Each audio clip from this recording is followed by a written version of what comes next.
Hey everyone, welcome to Linux Hint YouTube channel. My name is Bobby, and today I want to show you how you can install a site-to-site VPN in AWS using OpenVPN Access Server. So first off, you want to understand what a site-to-site VPN is.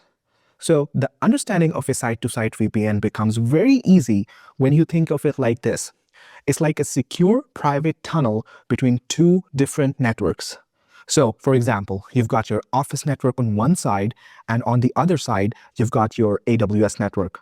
Both are separate, and usually the public internet sits in between.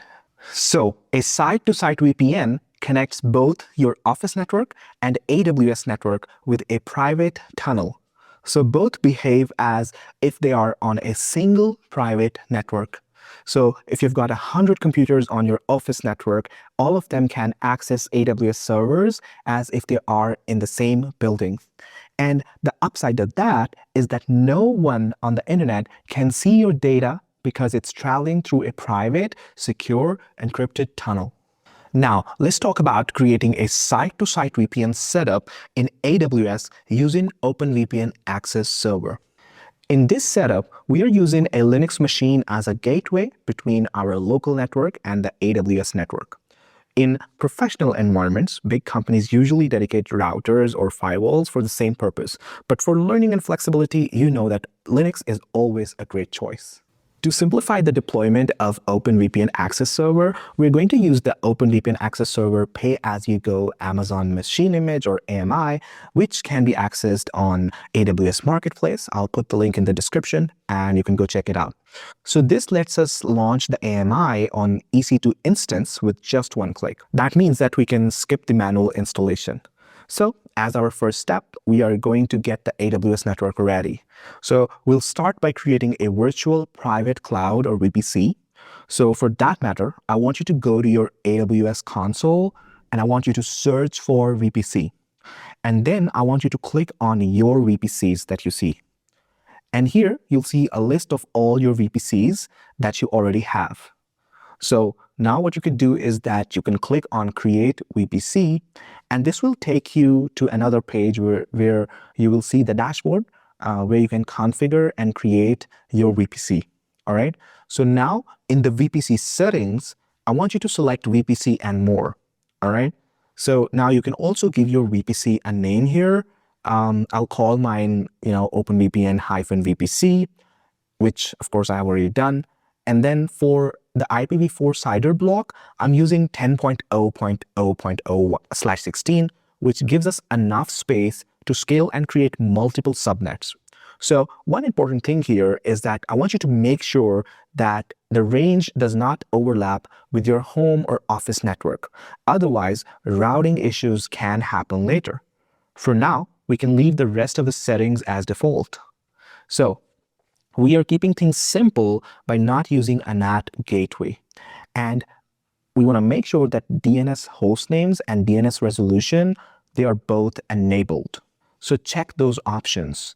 And finally, once everything looks good, take a look, and then I want you to click on Create VPC. After a few moments, your VPC will be created and you will see this screen. AWS automatically provisions components like subnets, routing tables, and an internal gateway. It does that for us. So our network is ready to go. So now let's go ahead and launch OpenVPN Access Server from the AWS Marketplace. Remember, I have already left the link in the description. So once you are on this page, click on View Purchase Options to get started. So here you can choose your contract duration. And for this tutorial, I'll keep it set to 1 month. And you can also decide whether you want auto renewal enabled or not. So as you scroll down, you will see different connection plans available. So that's the good part about OpenVPN Access Server. It provides flexible options based on how many devices you want connected at the same time. So for this setup that we're doing, I will go with the 2 connection plan. It comes with a free tier and is more than enough to set up and test our site-to-site VPN. You can always choose a plan that best fits your requirements. Once everything looks good, I want you to review your selections and I want you to click on subscribe. Once you have subscribed successfully, you'll see a button that says set up your account. So I want you to click on that and then it will take you to the OpenVPN account setup page. If you don't already have an account, you can sign up from here. If you already have one, just sign in. Once you log in, you'll land on the dashboard where your subscription will appear. From here, select your AWS region for better performance. I want you to choose a region that is closest to you. So in my case, I have gone with US East Virginia. Then I want you to click on Launch Now. This will take you to the stack creation page. And now on this page, I want you to select the VPC that we have created earlier.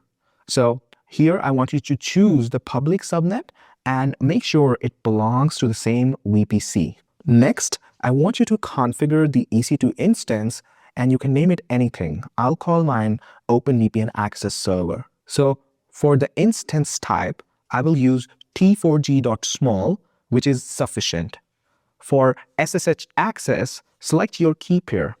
From, go to EC2, then go to key pairs, then select RSA, and then select .pen, and I want you to download it, all right, and keep it.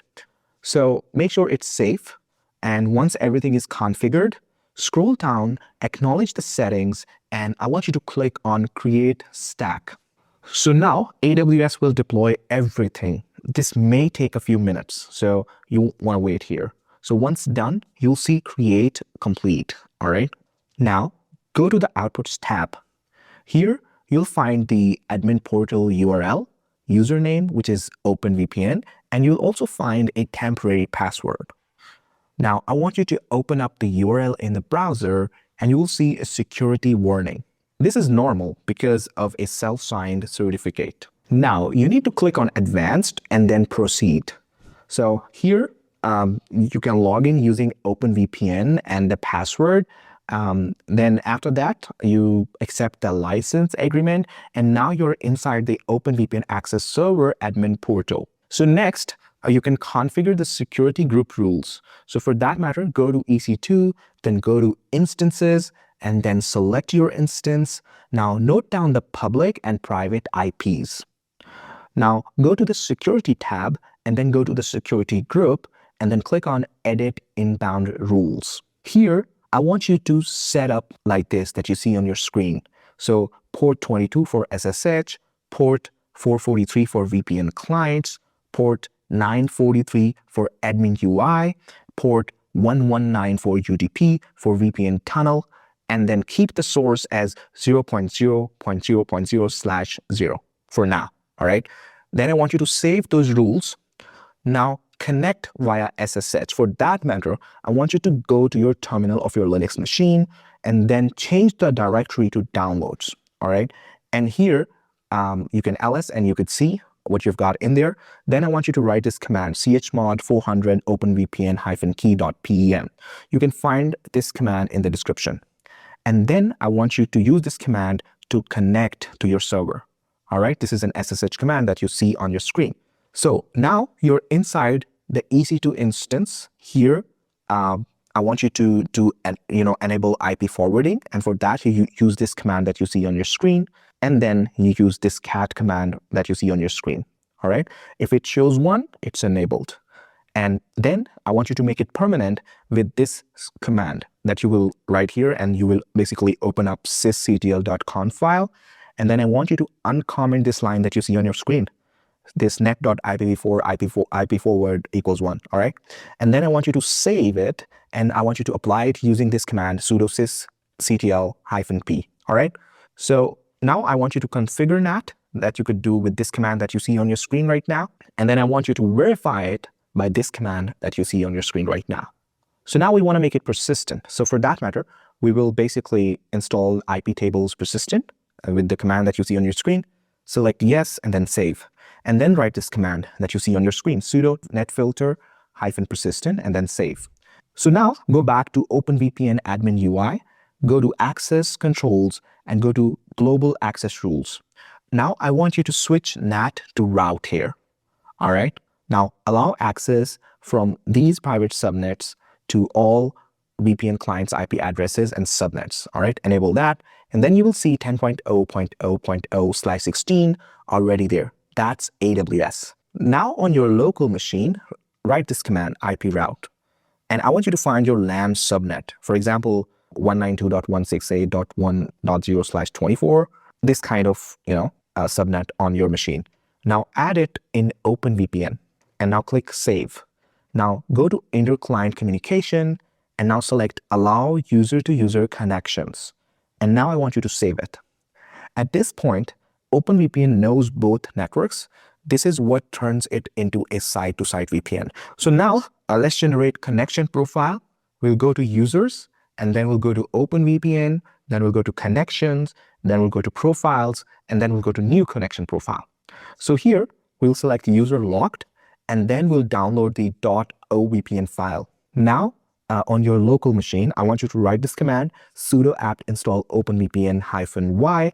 It will basically install the OpenVPN, and then I want you to go to change directory to downloads if it isn't already. Then I want you to do an ls here. You'll see those files here. So I want you to write sudo openvpn and then --config profile -userlocked.ovpn. So that's the platform file that we've downloaded.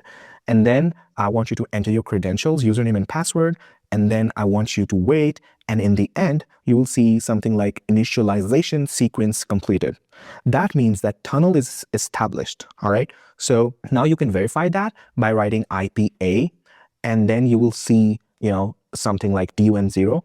All right. So that's your VPN interface. All right. So now I want you to check routing. So for that matter, you write iproute command, all right, in your terminal, and then you hit enter, and then you should see 10.0.0.0/16 via TUN0, and then 192.168.1 or .your interface, whatever it is, /24 via TUN0. All right. In my case, this one is there. So this confirms that that traffic is going through the VPN now.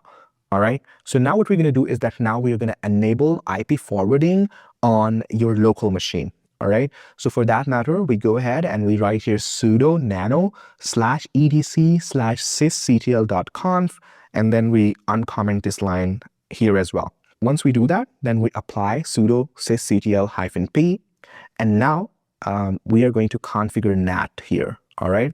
So for that matter, we use this command that you see here. Then we save it by running another command, sudo netfilter persistence, and then of course, which will save it. And now we are going to allow forwarding by using these commands. All right. So once we use these two commands, now everything is fully connected. And once more, we save these rules. So we keep using this netfilter persistent command. The reason behind that is that whenever the server restarts, we don't want the settings to go away. We want them to be there. So that's why it's there. So now, of course, everything is configured. At this point, we have successfully deployed OpenVPN Access Server on AWS and connected it with our local network to create a complete site-to-site VPN setup. So your local LAN and AWS VPC can now communicate securely through the VPN tunnel.